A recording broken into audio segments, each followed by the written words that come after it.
აჭარის რეგიონში სოციალურად დაუცველი ოჯახებისა და ეკომიგრანტების განსახლების შემსწავლელმა მონიტორინგის ჯგუფმა პირველადი შედეგები წარმოადგინა.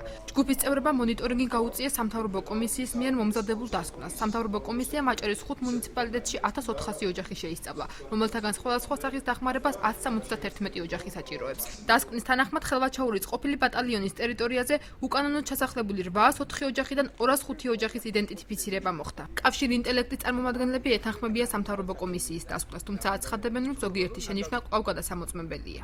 შეგვიძლია ვთქვათ, რომ პრინციპში მუნიციპალიტეტის მიერ ჩატარებული საქმიანობები და აღწერა, რაც მათ გააკეთეს ადგილებზე, ეს არის სანდო დოკუმენტები, მხოლოდ 20% დაახლოებით რიცხვია, რა თქმა უნდა, ესა 20% არ ეთანხმება ამას. ჩვენ ამ 20%-ის ადგილობრივ მდგომარეობას, ადგილობრივ პირობებს დამატებით შევისწავლით. შედეგებს უნდობლობას უცხადებენ თავად ჩასახლებულები. ისინი მონიტორინგის ჯგუფ სამთავრობო კომისიის ინტერესების გატარებაში ადანაშაულებენ და ხელახლა მონიტორინგს ითხოვენ. კომისია უნდა გაკეთდეს ხელახლა და დამაჯერებელი უნდა იყოს, რეალური უნდა იყოს. და არა როგორც ადრე გააკეთეს. წინახედ გადაიღებდნენ, წეღარო თქვა, სურათებზეო პრობლემები აქვს. წინახეთს გადაიღებდნენ, უკანახედი ბოდიში და ფეხებზე ეკიდათ. მე ვფიქრობ, რომ არ იქნება ესეც სამართლიანი, იმიტომ რომ 800 ქოხში არ არის სამართლიანი, რომ იყოს სადღაც 20 ადამიანი ან 30 დასაკმაყოფილებელი. ეს არის უსამართლო.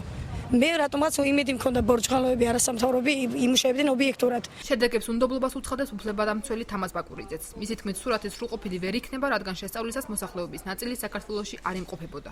კვლევები ვერ იქნება ობიექტური, ვინაიდან მე ვთხოვე არასამთავრობო ორგანიზაციებს, რომ მანამ სანამ ხალხი დაბრუნდება იქ თავიანთ ადგილებზე, არ დაგვეწყო ეს კვლევები, იმიტომ რომ ეხლა გაიჟღერა, რომ ჩვენ ავედით და იქ ნაწილი ხალხის არ დახვდეს. თუმცა მიზეზი რატომ არ დახვდა, არ განმარტა არასამთავრობო ორგანიზაციას. ეს უკვე საზოგადოების შეცდომაში შეყვანა იქნება. სამთავრობო კომისიის წევრთა განცხადებით, იმ ოჯახებს, რომლებსაც პრობლემები რეალურად აქვთ, დახმარება მუნიციპალიტეტების მიხედვით გაეწევა. რამაზ ჯინჭარაძის თქმით, პროცესი კვლავ გაგრძელდება. ვისაც დანგრეული ქონდა და სტიქიის შედეგად დაზარალებული ქონდა, ელემენტარულად დავაკმაყოფილეთ ეს ოჯახები, ვინც ჩვახევიდან და ქედიდან იყო. ანალოგიურად გეგმავთ ქობულეთიდანაც ჩაბოლოების შედეგებს ჩვენ თვითონ ფოტოსურათებითაც ვაჩვენებთ. ერთადერთ ჩვენ მუშაობთ იმაზე, რომ რაც კი ამ ეტაპზე გვაქვს, რომ სტიქიით დაზარალებულს და ეკომიგრანტებისთვის ამასთან ერთად ყველა გამგეობებს და ანალოგიურად მერიასაც და გამგეობებს გადაეცემა ისიები, ვისაც სამომავლოდ ჭირდება ეს სოციალური სახლი თუ სხვა სახის დახმარებები. სამთავრობო კომისია დაზარალებული ოჯახების შესწავლას განაგრძობს.